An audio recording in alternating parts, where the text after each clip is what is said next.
자, 이어서 설명을 드리겠습니다. 직업 선택의 중요성은 우선 직업이 요구하는 자기가 그 직장이나 그 직업이 요구하는 게 무엇인지 맞는 직장을 선택해야 되겠죠. 자기 능력이 그 직장에 요구하는 게 부합하는 걸 능력을 갖추어야만이 그 직장생활을 원활하게 할 수 있겠죠. 그래서 개인이 가진 능력이나 적성이 직업에서 요구하는 능력과 일치할 때 직업에서 성공하고 자아실현도 할 수 있다. 맞는 이야기죠. 자기가 예를 들면 운전을 하는 일이다. 그럼 운전을 서툴면 그 직장에서 요구하는 것이 안 되고 자기도 늘 불안해서 운전 잘 못하겠죠. 버스 기사라는 직업이 있다. 그럼 그 직장에서는 운전을 아주 잘하는 걸 원하겠죠. 그럼 자기 운전 잘하고 운전 잘하니까 또 운전하면서 즐거움을 느낀다면 그는 자아 실현과 또 직장에서 원하는 것과 같이 성공을 할 수 있다. 이런 뜻이 되겠습니다. 유명한 긴즈버그라는 사람이 발표한 그 동네에 여러 명의 저술자가 많습니다. 4명, 5명이 쓴 책인데요. 이 책 이름이 직업 선택이라는 책이 있습니다. 그 안에서 우리가 직업을 선택할 때 한 3단계가 거친다. 여러분요, 어린 때의 단계를 잘 기억해 주면 좋겠고, 환상기, 잠정기, 현실기로 구분되어 있는데, 환상기가 바로 11살, 여러분 지금 자녀들이 11살인 부모님 많으실 텐데, 이 11살 앞에입니다. 초등학교 1, 2, 3학년 애들은 직업 선택에 있어서 자신이 원하는 직업이 무엇인지 할 수 있다. 그래서 모든 것이 열렸다고 합니다. 자기는 의사도 할 수 있고, 자기는 대통령도 될 수 있고, 자기는 장군도 될 수 있고, 이런 다양한 직업을 가질 수 있는 게 초등학교 3학년까지라는 거죠. 4학년 이전. 지금도 마찬가지입니다. 4학년이라 하더라도 자기는 모든 걸 할 수 있다고 생각할 시기가 바로 환상기라고 표현합니다. 그래서 현실 여건과 제약이나 자신 능력이나 가능성을 다 자기를 돌아보지 않고, 이 그림도 있죠. 피아니스트, 발레리나, 축구선수, 태권도 선수 다 할 수 있다. 어릴 때는. 근데 그게 잘못된 게 아닙니다. 누구나 어린 나이 때는 그런 생각을 하게 되어 있다는 것을 말씀드리고자 합니다. 두 번째 단계는 이제 여러분 자녀가 포함되는 단계입니다. 잠정기라고 하죠. 잠정기. 직업 선택이 자신의 적성, 흥미나 성격이나 능력, 가치들을 고려하기 시작했다. 내 적성, 내 흥미, 나 저쪽 그 직업은 관심이 없는데요. 너 의사 돼. 저는 의사 싫은데요. 저 관심 없어요. 이렇게 될 수 있다는 게 바로 이때 나이라는 거죠. 그 저를 보시면 초등학교 4학년부터 고등학교 1학년 정도 나이입니다. 이때를 잠정기라는데, 이때는 현실적인 여건에 대한 인식이 아직도 완전하게 다른 걸 모르잖아요. 여러분 자녀들이 고등학교 때까지는 어떤 직업, 대학도 무슨 과, 어느 과에 가면 자격이 좋고 이거 잘 못 느낄 때입니다.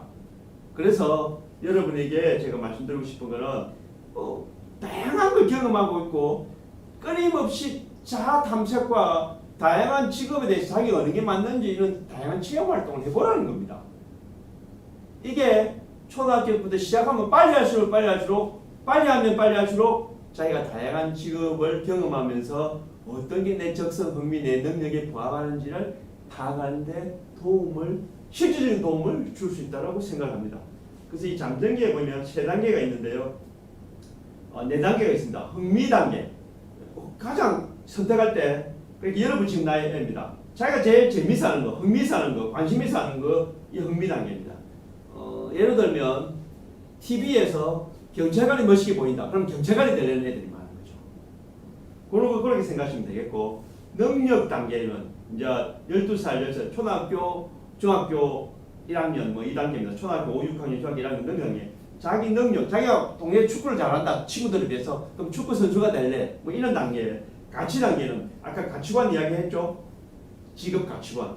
그래서 어떤 걸 가치 있게 느끼냐에 따라서 직업 선택하는 게 되게 달라지는 거죠. 봉사하는 거 좋아하면 남도 봉사하는 소방관이 될 수도 있고 군인이 될 수도 있고 사회복지사가 될 수도 있고 성직자가 될 수도 있고 그렇게 된다는 거죠. 마지막 전환 단계는 이게 바로 고등학교가 되면은 직업 선택에서 개인적인 내가 흥미나 관심 능력보다는 사회적으로 어떻게 더 내게 도움이 될까? 내 안정된 직장을 나중에 구해야지. 그럼 나는 교사가 되고 싶어. 고등학교 되면 그렇게 될 수 있다는 것입니다. 이제 마지막으로 현실기입니다. 개인의 흥미, 능력, 성격, 가치 등 개인적인 요인 플러스 현실적인 요인을 타입을 하게 되면서 이 타입 단계를 3단계로 구분합니다. 이거는 바로 고등학교 18살부터 고등학교 2학년, 3학년 정도부터 성인 초까지, 그러니까 대학생까지 이렇게 보시면 되죠. 탐색 단계. 자신이 선택한 직업에 필요한 실질적인 교육이나 기회를 가지기 위해 노력하는 단계. 맞죠? 그래서 다양한 활동에 자기가 어떤 직장에 가질까를 관심을 갖고 탐색을 해보는 걸 좋아하는 단계입니다. 이어서 명료한 단계. 실제 해보니까 나는 의사는 안 되겠구나. 나는 소방관 안 되겠구나. 군인은 안 되겠구나. 내 체력이 약해서 나는 체력적인 것에 대해서는 한번 이 직업을 체력을 많이 요구하는 직업을 갈 수 없구나. 이런 걸 경험하게 되죠. 그래서 명료에서 마지막 구체 단계. 점점 그렇게 직업을 탐색 단계는 딱 한 10가지, 20가지를 본다면 이제 명료하는 이 20가지 중에서 서너 가지로 좀 좁히고 나중에 구체 단계는 서너 가지에서 또 한 가지로 좁혀간다는 것입니다. 그래서 직업 선택의 최종 단계고 자신의 직업을 결정을 이루기 위해서 세부적인 계획을 세우고 이 구체 단계까지 가는 게 성인 초기. 대학생 가서 이걸 세울 때도 많이 있다는 뜻입니다. 자, 이제 직업의 종류의 변화로 넘어갔습니다. 자, 2부는 인성 유형과 직업 정보라는 걸 여러분은 진로교육 때 이걸 많이 들어보실 텐데 유명한 미국의 심리학자 홀랜드가 만든 게 있는데 이 100% 만든 건 아니지만 참고 용어는 지금도 많이 쓰이고 있습니다. 인성 유형을 6단계로 나옵니다. 실제형, 실제형, 탐구형, 예술형, 사회형, 기업형, 관습형. 이 기업형을 다른 말로 도전형 아니면 어떤 성취와 관련된 그런 형태로 뽑기도 합니다. 그래서 좀 뒤에 제가 6강 모델 보여드렸는데 이 진취형, 성취형, 진취형을 기업형이라고 할 수 있다는 것입니다. 그래서 보십시오. 실제형, 탐구형, 예술형, 사회형, 기업형, 혹은 성취형, 진취형, 관습형 6가지 이걸 번역해서 여러분 우리나라에도 이거 실험을 합니다. 직업 흥미 검사 스토로에서 어느 쪽에 더 관심이 강하냐를 실험해 보는데 여러분 자녀가 이 6가지 육각형 모형 속에서 어느 쪽에 좀 더 가까운지 6가지로 딱 두 분 못 자르듯이 100% 6가지로 딱 갈라지는 건 아닙니다. 여기에서 예술형인데 현실적으로 좀 더 가까울 수도 있고 그렇게 이렇게 다양한 형태로 구우면 됩니다. 그래서 6가지 형태로 직업 흥미, 관심 분야가 어느 쪽이 더 가까운지를 검사하는 게 있는데 이 검사를 우리 여러분 인터넷에도 이 검사지를 구하기가 쉽습니다. 그 다음에 아까 말했던 워크넷이라든지 고용정보원 이런데 들어가봐도 이런 자료들이 많이 있거든요. 보십시오. 조금 전에 이야기했던 기업에서 진취형까지 현실형, 탐구형, 예술형, 사회형, 진취형 과정. 우리 자녀들이 선호 정도를 1번부터 5번 중에 운동도 움직이는 일을 좋아한다. 1이 제일 약한 거고 5가 제일 좋은 거예요. 그럼 5를 찍었다. 그럼 현실형에 가까운 거죠. 손이나 도구를 사용하여 일하는 것을 좋아한다. 5 하면 현실형이다. 이런 뜻입니다. 1 하면 현실형하고 멀다는 거죠. 탐구형, 퍼즐 맞추는 거, 실험하는 거, 문제 이런 거 풀고 분석하는 거 좋아한다. 그럼 탐구형입니다. 안 좋아한다. 1, 많이 좋아한다. 5. 이거 체크해 보는 거죠. 그럼 예술형, 독립적으로 일하는 걸 좋아한다. 그럼 혼자서 뭐 일하고 이런 것이 집 밖에서 혼자 뭘 좋아한다. 그럼 이 예술형입니다. 근데 혼자 있는 게 정말 싫어한다. 그럼 예술형은 절대 아니다. 사회형, 남들 가르치는 걸 좋아한다. 사회형, S형입니다. 사람들 편안하게 지겠는데 그렇게 여러 사람하고 같이 있는 걸 좋아하면 사회형과 가깝죠. 진취형, 기업형입니다. 지도자가 되고 권력주의 성취에 대한 야망과 열정이 가고 자신을 목표 세우면 꼭 설득하거나 영역, 목표를 잘 이루는 사람, 이는 진취형이랍니다. 기업형이라고 하죠. 그래서 지도자고 남 앞에 서고 리더십이 굉장히 높다. 리더십 높은 애들은 바로 5번 진취형 지도자가 되고 싶다. 그럼 5 칠까 그럼 진취형과 가깝다는 뜻입니다.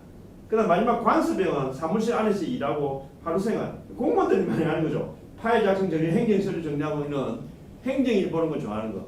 그렇게 여러분 생산직에 있거나 엔지니어가 아니고 관습형은 공무원들 행정일 보는 걸 좋아하는 걸 말합니다. 그래서 어느 쪽에 가까운지 체크해 보면 우리 애가 이 전체 중에서 비슷하게 전부 다 3쪽에 가깝지 어느 특정하게 5쪽으로 많이 안 가는데요 해도 이렇게 비교될 수 있는 게 뒤에 또 있습니다. 뒤에 보시면 R형, I형, A형, S형, E형, C형 이것도 똑같이 단순한 전기용품 수리를 할 수 있다.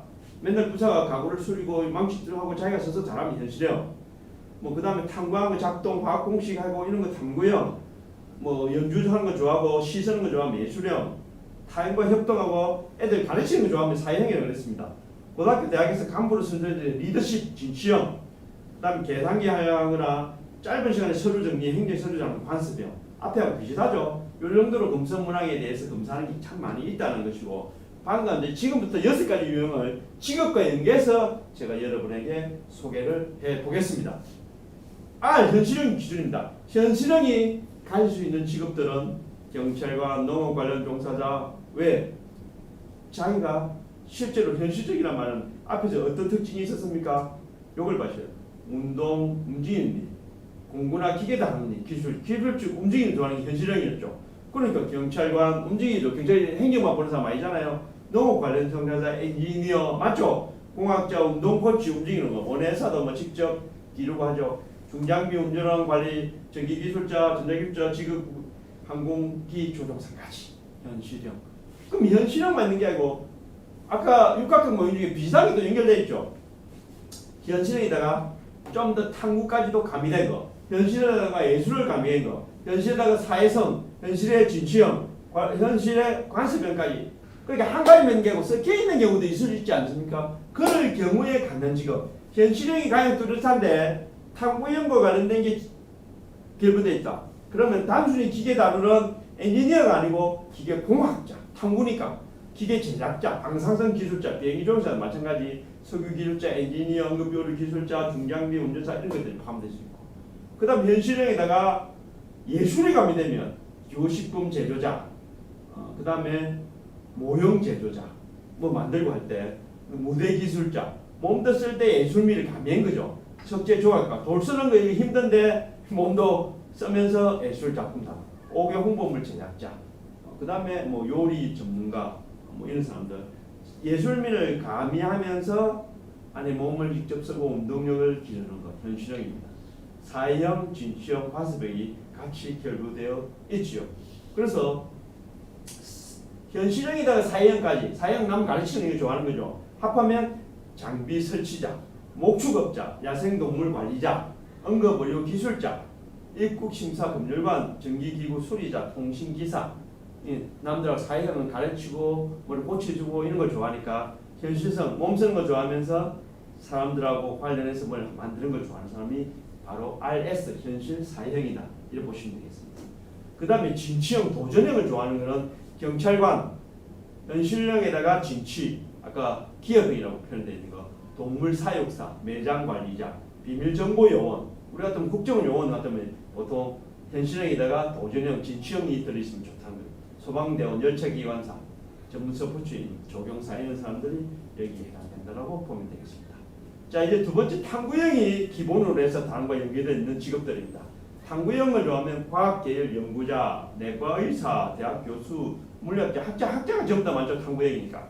그런데 예술미를 가하면 예술품 감정사, 임상심리학자, 지리학자, 천문학자 이 전부 다 천문형인 건 예술적인 미도 좀 더 있으면 되죠. 그다음 과학 관련 사파과학, 과학 관련 탐구에다가 사파 그림 그리니까 예술가죠. 생물학자, 생물도 보면은 단순한 생물 아니고 생물 연구 안에 생물 안에 있는 어떤 도표나 뭐 그림도 생물에 많이 그리죠. 식물이나 동물에 대한 그런 것도 이 예술미가 있는 사람들이 포함된다. 그다음 탐구에다가 사회성이 들어가는 거, 남 가르치고 남 도움 주고는 거, 간호사, 교육심리학자, 번역가 이런 사람들 탐구하면서 만드는 의사들도 요 많이 포함됐죠. 언어학자, 병리학자, 수학과 의사, 뭐 연구원, 사회과학 연구원 이런 사람들이 탐구. 사회과학 연구원이 아마 제일 맞을 것 같기도 해요. 탐구한다, 연구하는 건 박사들이죠. 그래서 사회형이니까 사회과학 연구원이 많이 될 수도 있겠죠. 그런데 보시면 치과의사, 피부과의사 이런 사람들도 다 탐구 사회형, 다른 사람에게 도움을 주는 사람들입니다. 그 다음에 탐구형의 진취형을 보시면 건축기사, 개척기사 어떤 진취형 도전형이잖아요. 도시교통 설계사, 도시에 몸으로 나와서 탐구 연구한 걸 몸으로 실천해서 뭘 만드는 사람들, 도전하는 사람들, 세학자, 선박기술사, 직무분석가, 직물연구관리자, 컨설턴트들은 탐구 진취형이 많다.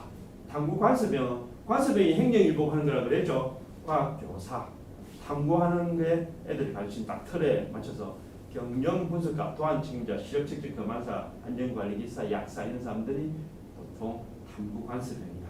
컴퓨터 오퍼레이터나 통역가들도 탐구 관습. 여러분 중에 통번역가 많잖아요. 여러분 중에 그런 분은 탐구 관습형일 경우가 많다. 그다음 탐구 현실, 탐구 현실은 병리학자, 산부인과 의사, 수의사, 그래서 좀 더 학자력이 탐구나 학자들이 많죠. 그렇게 이해하시면 되겠고. 세 번째 예술형을 기준으로 합니다. 건축, 미술관, 책임자, 배우, 사진사. 이런 배우가 되려도 이 예술형이 있을 때 음악가, 미술가 다 시인이나 잡지 편집인 카피라이터 다 여기 들어가 있습니다. 여기에 사회형을 더하면 무형 안무가 일러스트레이터, 그다음 상품 광고 관리자, 시각 이 직업의 각각의 설명은 제가 하나하나 다 드릴 수가 없죠. 뒤에 제가 드릴 시간이 있을지만 지금 전체적인 개요만 제가 소개를 하고자 합니다. 그 다음에 예술행에다가 현실적으로 꽃꽂이 디자이너, 모형 제조자, 무대 기술자 이런 거는 예술에다가 현실적인 어떤 몸 쓰는 일을 좀 포함된 거 이렇게 보시면 쉽게 설명할 수 있습니다. 예술행에다가 깊이 연구하는 탐구하는 건 고고학자, 과학기술, 기고가 이런 사람들 아시겠죠? 그 다음에 예술행에다가 가르치는 거 좋아하는 거, 남도움주를 좋아하는 거, 예술사회형 그러니까 예능과목 교사들 맞죠?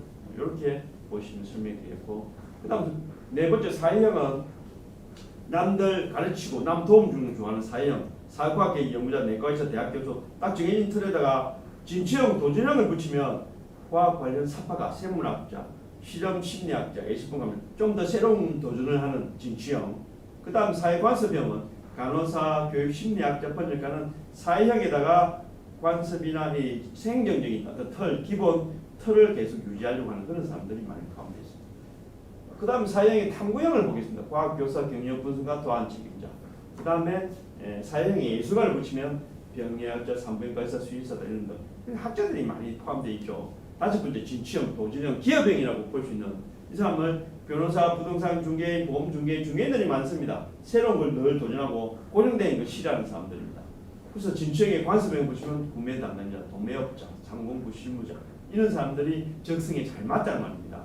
그다음 진취형에다가 탐구형을 붙이면 농업제품 관리관, 마케팅 책임자, 변호사, 수력발전소 감독관, 정치 이런 사람은 진취, 새로운 걸 진취하면서 또 연구도 한다 이런 뜻이 되겠습니다.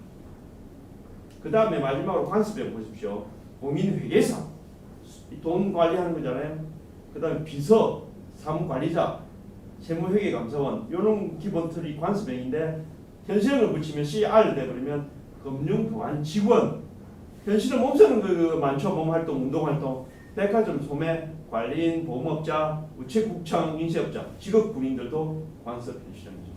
그 다음 관습 사회형 뛰어넘어서 보면 감시 시스템 요원, 금융보안직원, 회사 내 검사관, 관습에다가 예술 붙이면 공예가, 박물관 안내원, 미술관 안내원, 그 다음 서예가 성우 이런 사람들, 예능 과목 교사 알겠죠? 이런 식으로 여러분 참고해 보시면 되겠습니다. 시간이 없어서 지금 하나하나 오래 설명을 못 드리고요. 6개 나눈 거에 따라서 우리 애가 어디에 해당하는지 검사실을 해보고 우리 애들 몸 쓰고 이런 건 좋았다. 본인 뭐 체육, 운동선수 근데 작아 보니까 예술 쪽도 가깝다. 그러면 운동선수의 현실형에다가 예술형도 가미될 수 있고 다른 거 이런 연계도 얼마든지 다양한 직업들이 더 늘어나겠죠. 그래서 어느 쪽에 가까운지 우리 애들 어릴 때 초등학교는 우리 애가 이렇구나. 제가 오늘 여러분에게 꼭 말씀드리고 싶은 것 중에 하나가 포트폴리오가 뭐냐면 큰 파일에 여러분 애가 관심 갖거나 좋아하는 거 있으면 그걸 하나하나 모으세요. 지금부터 초등학교 4학년 때부터 하나하나 포트폴리오에 모아서 우리 애가 변하고 어디를 좋아하는지를 이렇게 체크를 잘 해두시면 초등학교 4학년, 5학년, 6학년 3년 보고요. 중학교 1, 2, 3, 4년 6년이라는 애의 변화 과정을 보면 고등학교를 어디에 진학하는지 좋은지가 잘 드러나요. 어디에 더 관심을 갖고 자기가 어느 직업을 선택하는지 우리 애 정신형이나 흥미거리에 맞는지 이 능력까지도 비교해서 확인할 수 있습니다. 그래서 애가 초등학교 때도 뭐 상 받은데요. 이게 중요한 게 아니고 애가 지적적으로 어디에 관심을 갖고 어디에 노를 기울이고 우리 애가 어느 쪽에 능력이 더 있더라. 또 적성이 어느 쪽에 더 많더라를 포트폴리오 파일 안에 뭐 A4지 같은 거 학교에서 가져온 검사전 이런 걸 하나하나 체계적으로 모아서 애의 진로 교육, 진로 지도하는 파일로 삼으면 됩니다. 좀 큰 파일. 보통 운동선수 부모님은 애가 운동 잘해가 신문 기사 넣으면 기사를 이렇게 오려서 스크랩되고 하나하나 모으죠. 그하고 비슷하게 자녀가 진로 지도, 적성이나 자기 이해에 대한 활동들을 하나하나 모아서 한 권의 책으로 만들듯이 파일을 모아두면 애를 중학교, 고등학교 때 어떻게 변하는지 지도하는데 큰 도움이 되리라고 생각을 합니다. 자, 이걸 앞에서 제가 1주차, 첫 번째 1, 2주차 강의할 때, 첫 번째 1차시, 2차시 할 때 제가 소개한 내용이죠. 우리나라에 12,000여 개의 직업이 있고 한국 표준 직업 분류에서 더 세밀하게 하면 2만여 개까지도 나올 수 있습니다. 그래서 직업 이런 형태에 따라 직능 수준, 직능 유형, 고용자 수 등을 고려해서 체계로 나눈 직업. 이 그림만 보더라도 온갖 종류의 직업이 보이죠, 여러분 눈앞에. 군인도 있고, 그죠? 자, 한국 표준 직업 분류라는 2019년 통계청 자료 이런 책자가 매년 나옵니다. 통계청에서 그거 보면 1번부터 9번 A 군인까지 군인은 직업일 수도 있고 아닐 수도 있다. 직업 군인 별도로 있잖아요. 우리가 장기 복무하면서 그냥 의무 복무하는 직업이라 하기 좀 애매하지 않습니까? 그렇지만 군인이라는 직업을 직장처럼 생각하는 사람도 있죠. 간부급들. 그래서 1번부터 9번까지 이렇게 나누는 게 한국 표준 직업 분류에서 나눈 거고 2번 전문가 및 관련 종사를 제가 색깔 다르게 있는 뒤에 제가 설명하기 위해서입니다. 그 다음에 한국 고용 직업 분류라는 또 책도 있습니다. 한국 고용 직업 분류는 고용노동부에서 발행하는데 한국 고용 직업 분류는 공일 관리직부터 이번 24번 군인까지 이것도 좀 더 세분화되어 있죠. 아까 전문가 나온 게 05번을 제가 체크해 둡니다.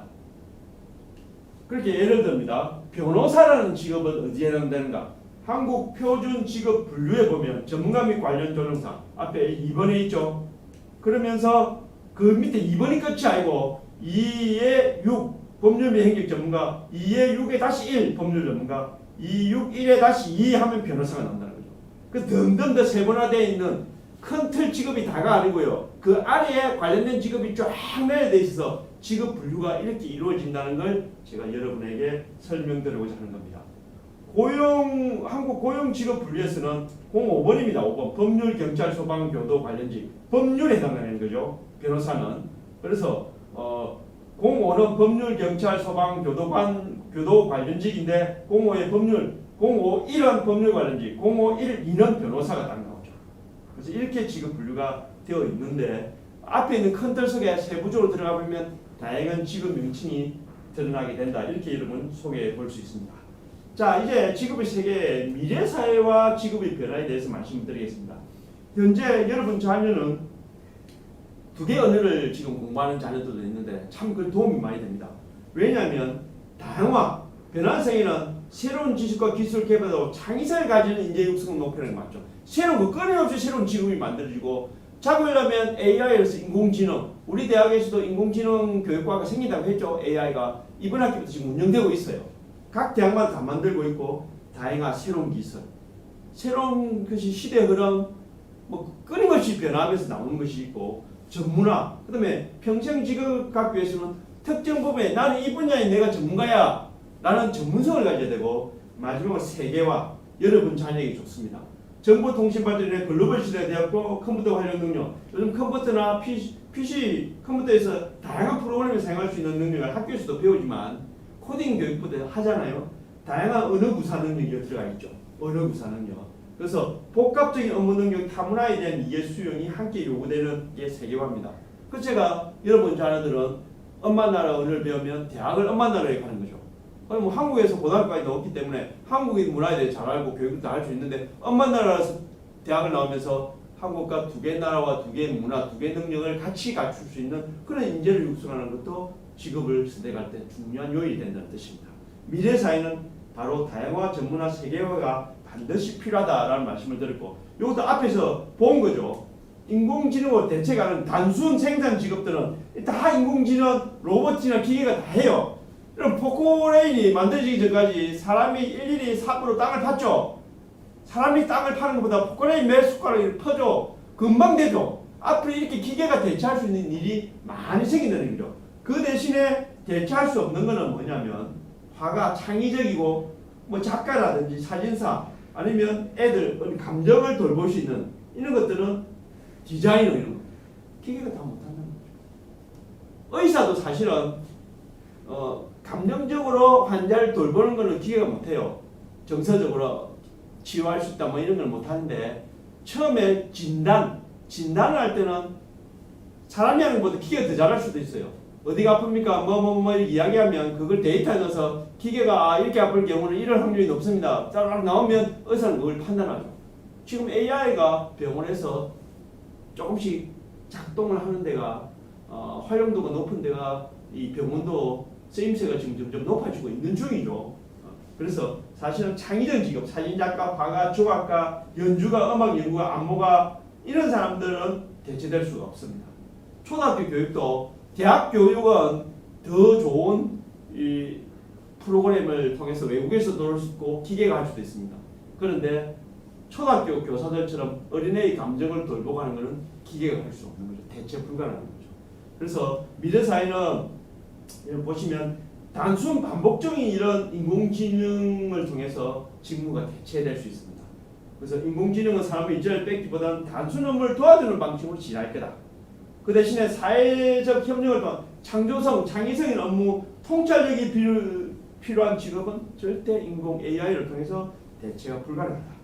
AI 기술이 의료와 무인운전 등 다양한 어떤 분야에서 유용하지만 상식적인 일상생활 어떤 감정과 관련된 것을 가르치기는 어렵다라고 이야기를 합니다. 실제로 그렇죠. 지금 무인운전도 지금 사용되고 있죠. 자동차 운전도 데이터를 넣어서 사람이 운전하는 게 아니고 기계가 운전하기 시작했습니다. 그래서 이게 바로 인공지능의 발달에 의해서 나온 것들이라고 볼 수 있습니다. 미래 사회와 직업의 변화 중에 미래에 새롭게 신생, 이색, 새롭게 나온 직업들, 목록들을 한국고용정보원에서 이렇게 나타냈는데 여러분 들어본 적 있습니까? 소셜 크리에이션, 소셜 커머스, 디지털 마케터, 공정 여행 기획자, 인터넷 게임 중독 치료 전문가, 그 다음에 제품 환경 컨설턴트, 에코 디자이너, 오염부지 정화 연구원, 인공어초 연구원. 옛날에 없던 새로운 직업들이 앞으로 이렇게 발전할 거라는 걸 딱 나열해놨습니다. 로봇 공룡기회자, 우주점포 예과관, 핵유감도 연구개발자, 빌딩 모델 전문가, 디지털 포렌식 수사관. 다 AI 시대 새로운 직업들인데 다 제가 소개를 못하고 세 가지만 우선 여러분 말씀드릴게요. 디지털 음원 마케터. 전공 무관한데 가수가 음원을 출시할 때 기획세워 계획을 해서 음원 사이트 음원을 판매하는 일련의 과정을 담당하는 사람이 마케터입니다. 마케터. 음원 마케터가 새로운 직업으로 각광을 받을 거고, 방송 콘텐츠 마케팅 디렉터에서 방송 콘텐츠의 글로벌 비즈니스에 대한 전반적인 업무를 진행하고 관리하는 사람이라는 직업 디렉터가 있습니다. 그 다음 메디컬, 병원이잖아요. 의사잖아요. 메디컬 일러스트레이터라고 해서 의학 정보를 시각화, 딱 구체화시켜서 이미지로 그려서 보여주는. 그래서 생물학이나 미술 전공자들이 메디컬 일러스트레이터를 많이 맡게 된다. 이런 직업들, 앞에 제가 소개했던 이거 직업들도 컴퓨터에 치보면 다 나옵니다. 설명들이. 로봇 공룡 기획자 치면 컴퓨터 설명이 쫙 나와요. 이런 게 앞으로 새로운 직업으로 각광되고 기존에 있던 직업 중에 사라지는 직업들도 나오게 되겠죠. 미래는 이렇게 빠르게 변할 것이다. 그래서 여러분도 자녀는 앞으로 직업을 가지려면 적어도 10년 넘게 지나야 되잖아요. 그래서 10년 후, 적어도 10년 후, 15년 후에 어떤 직업이 좋을지를 조금 고민해보고 우리 애가 어디에 흥미와 관심을 갖고 어느 분야에 능력이 있는지를 부모님들이 눈여겨보고 관심을 갖기를 바랍니다. 자, 이상 오늘 강의를 여기까지 하도록 하고, 질문 있는 분은 우리 요 보는 데서 질문하는 란이 있죠. 그게 연락을 주시면 언제든지 체크해서 볼 수 있습니다. 거기 우리 여러분이 지금 강의를 보고 있는 곳에서 여러분들이 항상 질문거리가 있으면 남겨주시면 제가 답변을 드리도록 하겠습니다. 여러분 강의 들으셔서 고맙습니다. 건강하시기 바라고 다음 시간에 뵙도록 하겠습니다. 다음 시간은 외국어의 진로 교육 어떤 현황들을 제가 소개하면서 실제로 어떻게 진로 지도를 하면 좋을지 그 방법을 여러분에게 또 소개를 하도록 하겠습니다. 여러분 들어주셔서 고맙습니다.